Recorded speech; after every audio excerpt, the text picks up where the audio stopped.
Monsieur le Président, bonjour à tous. Donc, je vais vous proposer quelques actualités pratiques donc, qui vont avoir un impact sur votre pratique quotidienne concernant le psoriasis.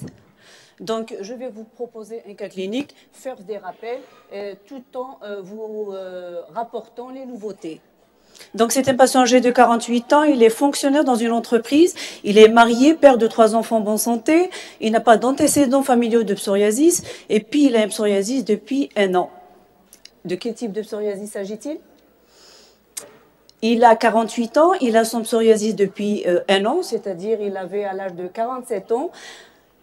Selon cet âge de début, c'est un type 2, c'est-à-dire un début tardif après 40 ans. Il est rarement familial, c'est le cas de notre patient, et c'est un psoriasis généralement peu sévère, contrairement au psoriasis de type 1, c'est le plus fréquent, qui débute précocement, donc ça englobe le psoriasis de l'enfant.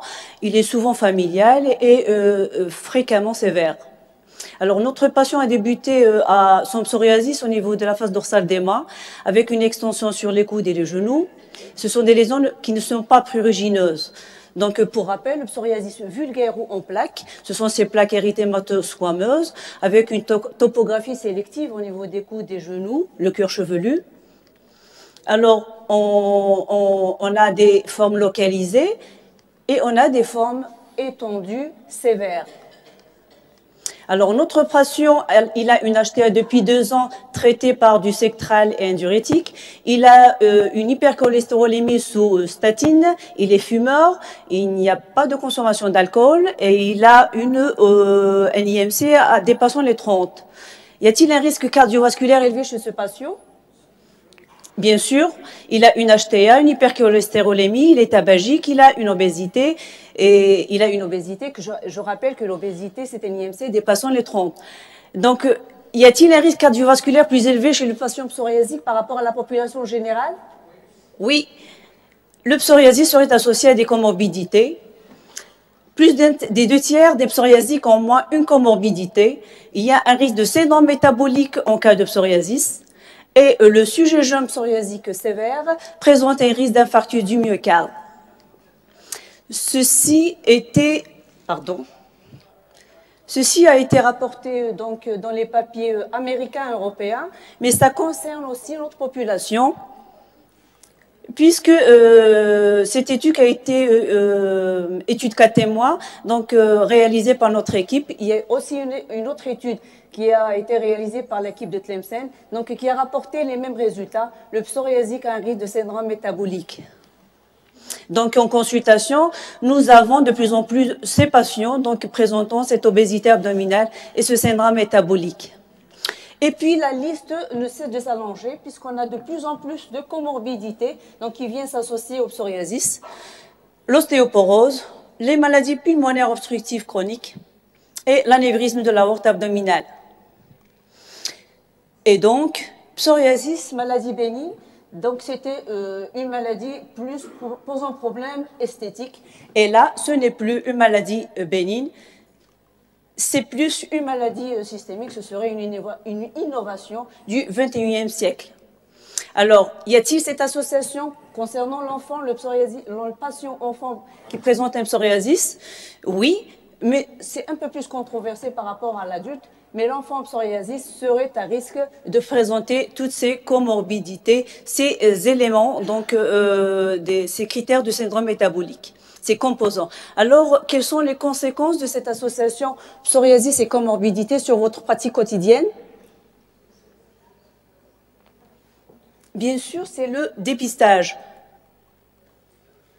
Alors, du fait de cette association, il y a une diminution de la qualité et de l'espérance de vie. Il y a un coût, ce sont des malades qui seraient polymédicamentés. Il doit y avoir une prise en charge multidisciplinaire et un dépistage cardiovasculaire systématique. Alors, les experts, chez qui on va dépister? Certains disent qu'il faut dépister dès l'âge de 20 ans, mais cibler la population à partir de l'âge de 40 ans. Et d'autres disent qu'il faut plus cibler les psoriasis modérés à sévères. Et chez l'enfant, eh bien, dans ce journal, le JAMA dermatologique de 2017, des experts recommandent aussi chez l'enfant de faire le dépistage de ses comorbidités cardiovasculaires. Dépister l'obésité une fois par an à partir de l'âge de 2 ans. Mesurer la glycémie à jeun tous les 3 ans à partir de l'âge de 10 ans, un bilan lipidique dans ces 2 tranches d'âge, un dépistage de l'HTA une fois par an à partir de l'âge de 3 ans. En ayant en arrière-pensée que plus on dépiste précocement, plus on va améliorer le pronostic à long terme de ces patients. Alors je reviens à mon malade, il présente cette lésion au niveau du cuir chevelu. C'est du psoriasis? Non? C'est du psoriasis, mais c'est associé à une trichotillomanie, c'est-à-dire c'est un malade, c'est un trouble obsessionnel compulsif, donc il se tiraille les cheveux et se les arrache. Donc c'est juste pour vous rappeler que le psoriasis n'est pas alopécique. Alors, il vous dit être submergé de problèmes, mal dormir et être inquiet de sa dermatose. En fait, le psoriasis est aussi associé aux comorbidités psychiatriques. 80% de ces malades peuvent souffrir de dépression, d'anxiété et surtout de dépression, et surtout quand il s'agit des sujets jeunes. Psoriasis et sommeil présentent aussi un risque d'apnée obstructive du sommeil, d'insomnie du fait du prurite et des douleurs quand il s'y associe un rhumatisme psoriasique. Qualité de vie altérée du fait du rejet de la stigmatisation sociale. C'est la peau, vous le savez, c'est la vitrine, c'est très affichant. Et puis, donc, il y aurait une altération de la qualité de vie comparable à celle des patients atteints de cancer et de maladies cardiovasculaires. J'ai des malades qui me disent « je préfère avoir un cancer que le psoriasis ». Alors, quels sont les 3 éléments de cette observation qui peuvent être impliqués dans le déclenchement ou l'entretien du psoriasis? C'est le sectral, le tabac et l'obésité. Alors, il y a des médicaments qui peuvent aggraver ou induire le psoriasis, notamment les antihypertenseurs, les bêta-bloquants et les IEC. L'alcool et le tabac, ils seraient associés, il y aurait plus de consommation du tabac et de l'alcool chez ces patients, et ces 2 facteurs vont entraîner des psoriasis plus graves avec une résistance au traitement. Alors, l'obésité est aussi un facteur de résistance au traitement, et donc il faut encourager ces patients à diminuer leur poids. Ceci entraînerait une diminution de la sévérité du psoriasis et une augmentation de la réponse au traitement, donc plus d'efficacité. Alors, ce patient revient vous voir 1 an plus tard, il vous consulte de nouveau en urgence, il a depuis 15 jours ces lésions qui auront couvert l'ensemble du tégument. Alors, quand vous lui posez la question, il vous dit qu'il a consulté à titre externe il y a 2 mois, il a reçu des corticoïdes Peros à dose dégressive sur 21 jours, et dès l'arrêt, il y a eu une extension des lésions. Quel est le diagnostic le plus probable? C'est une érythrodermie psoriasique. C'est une extension à la quasi-totalité du tégument de ces lésions érythémato-squameuses. Et quel est le facteur favorisant chez ce patient? Les corticoïdes, c'est juste un message que je voulais faire passer. C'est pas de corticothérapie par voie générale dans le psoriasis. Et bien sûr, parce que vous aboutissez d'un psoriasis tout minime vers un psoriasis sévère, vers l'érythrodermie qui peut entraîner le décès. 1 an plus tard, il présente des gonalgies du genou droit. Le genou est chaud et gonflé et très douloureux, et surtout la nuit. Et sa mobilisation est limitée avec un choc rotulien positif. Quel est votre diagnostic à évoquer? Rhumatisme psoriasique. Et quel est le rapport de ces atteintes avec le rhumatisme psoriasique? Ce sont des associations plus fréquentes en cas de rhumatisme psoriasique. L'atteinte des petits plis, notamment des plis interfessiers, l'atteinte de l'ongle et l'atteinte du cuir chevelu sont plus fréquemment associées au rhumatisme psoriasique. Donc, le rhumatisme psoriasique, il faut le rechercher systématiquement pour le traiter le plus tôt possible, car sinon, s'il y a un retard, on va avoir des destructions articulaires qui ressemblent tout à fait à celles qui sont engendrées par l'arthrite psoriasique. la PR, la polyarthrite rhumatoïde, pardon. Alors, le traitement, il n'y a pas de traitement curatif. Même avec les nouveaux traitements, il n'y a pas de traitement curatif. Le psoriasis ne guérit pas et il n'y a pas de traitement jusque-là qui peut les guérir. Donc, juste pour rappel, ces formes localisées, c'est 80%. Donc, ces formes localisées, c'est à vous de les traiter. Les 20% nécessitent un avis spécialisé.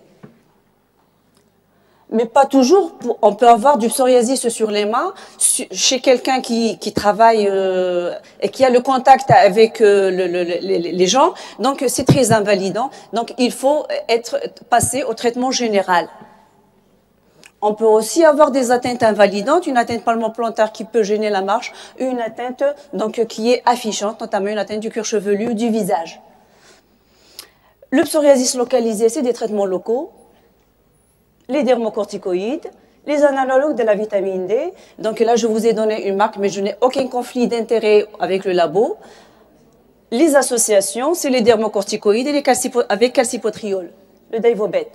Donc bien sûr, quand ce sont des formes étendues, sévères, un avis spécialisé est nécessaire. Pourquoi? Parce que les traitements locaux ne sont plus suffisants. On passe à d'autres traitements, la photothérapie, c'est-à-dire les cabines à UV, ou les traitements généraux, donc il doit prendre soit par voie orale, soit par voie injectable. Eh bien, on a là, pour le traitement du psoriasis, des nouveautés concernant le traitement. On a des traitements biologiques, l'avènement des traitements biologiques pour le traitement du psoriasis, ce sont des traitements ciblés. Donc, ils sont indiqués pour les psoriasis modérés à sévères, quand les traitements classiques ne marchent pas. Juste pour comprendre comment fonctionnent ces traitements, la physiopathologie du psoriasis, une peau normale, c'est au niveau de la couche basale de l'épiderme. Il y a des cellules qui entraînent le renouvellement de l'épiderme qui se fait en moyenne en 28 jours. Dans le psoriasis, tout est accéléré, le renouvellement se fait en moyenne en 4 jours et on a donc de la desquamation, de l'inflammation au niveau du derme, donc on a de l'érythème et on aboutit à la plaque psoriasique, lésion érythémato-squameuse. Alors dans la physiopathie, il y a des facteurs génétiques, des facteurs de l'environnement, mais c'est surtout les facteurs immunitaires, donc immunologiques qui nous intéressent, notamment les lymphocytes T, qui vont par l'intermédiaire des cytokines, c'est-à-dire des médiateurs de l'inflammation, entraîner une prolifération des kératinocytes. Donc, il y a de la desquamation et de l'inflammation au niveau du derme. Et les traitements biologiques, ils vont agir sur ces médiateurs inflammatoires, c'est-à-dire les cytokines. Donc, on a des anti-TNF-alpha, donc qui vont agir sur le TNF-alpha. On a 3 molécules qui sont disponibles en Algérie, qu'on utilise. On a les anti-IL-12-23, les anti-IL-17A et les tout nouveaux, ce sont les anti-IL-23. Et donc, voilà notre expérience avec la biothérapie. Donc, 12 semaines après, avec cette molécule-là, donc un blanchiment total du psoriasis.